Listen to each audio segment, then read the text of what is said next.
সব ছেলেরাই তার খালাতো বোনের উপর ক্রাশ খায়, আমিও ক্রাশ খাইছি আমার খালাতো বোনের উপরে। খালাতো বোন আমাদের বাসায় বেড়াইতে আইছে, আমি বললাম খালাতো বোন আমি তো তোরে অনেক ভালোবাসি, তুই না করিস না প্লিজ।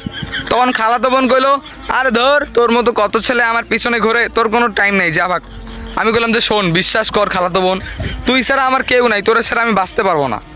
তখন খালাতো বোন বললো সত্যি কি? আমি বললাম যে হ্যাঁ সত্যি খালাতো বোন। তখন খালাতো বোন বললো তাহলে তুই আমার মারে বল যদি রাজি হয় তাহলে আমিও রাজি। আমি বললাম ঠিক আছে। তারপর খালারে গিয়ে কইলাম খালা আপনার মেয়েরে আমি অনেক ভালোবাসি, যেহেতু আমার খালাতো বোন হন, মনে করেন যে খালাতো বোন যদি হয়, আমি যদি বিয়ে করি সে তো আর বাইরে যেতেছে না, আমার কাছেই থাকতেছে, আর আপনারও তো অনেকটা উপকার হবে যদি আপনার মেয়ে সবসময় আপনার চোখে চোখেই থাকে, কি বলেন? তখন আন্টি বলল হ্যাঁ ঠিক আছে বাবা তোর সাথেই বিয়ে দিব, যা। ওরে ভাই, খালাতো বোনের মাও রাজি, মানে আমার মায়ের খালা, না না না আমার খালা রাজি।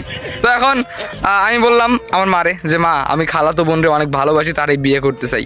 আমার মাও রাজি। উফ সেই যাই হোক, এত সুন্দর একটা কাহিনী আজকে আমি স্বপ্নে দেখছিলাম, কিন্তু বাস্তবে আমার একটা খালাও নাই, আর খালাতো বোন তো দূরের কথা, কোনো মামাতো বোনও নাই,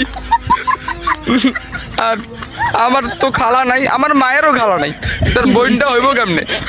আপনাদের কালো কি খালাতো বোন আছে নাকি? থাকলে মেনশন দিয়েছেন, আর আমার জন্য একটা খালাতো বোন রেখে দিয়েন।